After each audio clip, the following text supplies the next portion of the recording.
Assalamualaikum warahmatullahi wabarakatuh. Saya Salsabila Zaka Huratul Aini dari kelas 10 akan menjelaskan mengenai peran Bank Indonesia dalam sistem pembayaran.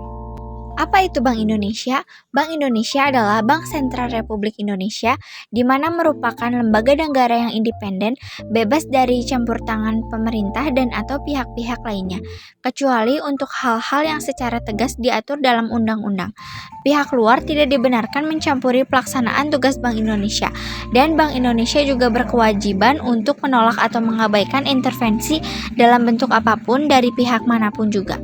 Status dan kedudukan yang khusus tersebut diperlukan agar Bank Indonesia dapat melaksanakan peran dan fungsinya sebagai otoritas moneter secara lebih efektif dan efisien.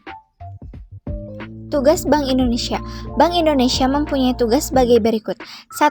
Menetapkan dan melaksanakan kebijakan moneter. 2. Mengatur dan menjaga kelancaran sistem pembayaran. 3. Mengatur dan mengawasi bank. Dan yang keempat, menjaga stabilitas rupiah. Peran Bank Indonesia dalam sistem pembayaran. Sistem pembayaran merupakan fasilitas penting dalam perekonomian. Sistem ini akan berjalan dengan baik apabila diatur dan diawasi dengan baik. Bank Indonesia berhak berperan sebagai pengawas sistem pembayaran Indonesia.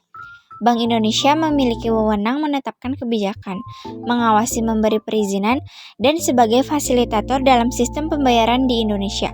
Bank Indonesia berupaya untuk menciptakan sistem pembayaran yang mudah, murah, dan aman.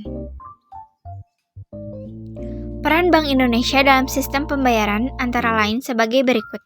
1. Sebagai regulator.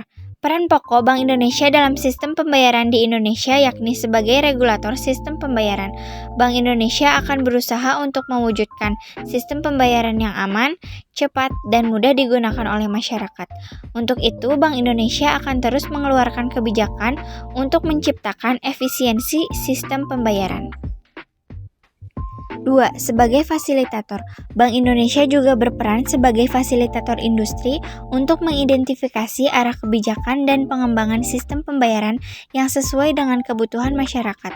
Sebagai fasilitator, Bank Indonesia bekerja sama dengan lembaga keuangan lainnya untuk menciptakan infrastruktur sistem pembayaran yang handal. 3. Sebagai lembaga pengawas. Bank Indonesia melakukan pengawasan penyelenggaraan sistem pembayaran agar berjalan sesuai dengan kebijakan yang telah ditetapkan.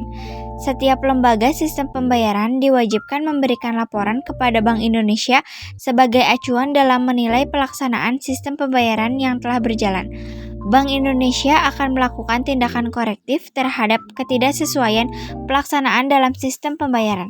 Peran ini juga bertujuan agar transaksi pembayaran yang dilakukan oleh masyarakat dapat berjalan dengan aman dan terhindar dari tindakan penipuan atau kejahatan lainnya. 4. Sebagai lembaga penyelenggara. Saat ini Bank Indonesia berperan sebagai penyelenggara sistem pembayaran dengan menghadirkan beberapa layanan pemindahan dana seperti Bank Indonesia Real Time Gross Settlement atau BI-RTGS dan Sistem Clearing Nasional Bank Indonesia atau SKNIBI. Pembayaran atau pemindahan dana antar bank dilakukan melalui sistem tersebut. Pengembangan sistem pembayaran penting dilakukan untuk mengurangi risiko keamanan serta meningkatkan efisiensi dalam pelaksanaan pembayaran. 5. Sebagai lembaga perizinan. Pelaksanaan sistem pembayaran tidak dapat berjalan tanpa dukungan dari lembaga lain seperti bank umum dan lembaga jasa keuangan. Bank umum maupun lembaga keuangan memberikan jasa pembayaran kepada para pelanggannya. Agar dapat menjalankan usahanya tersebut, mereka wajib mengikuti prosedur perizinan dari Bank Indonesia. Bank Indonesia memberikan izin kepada bank dan lembaga keuangan yang telah memenuhi persyaratan sebagai penyelenggara pembayaran.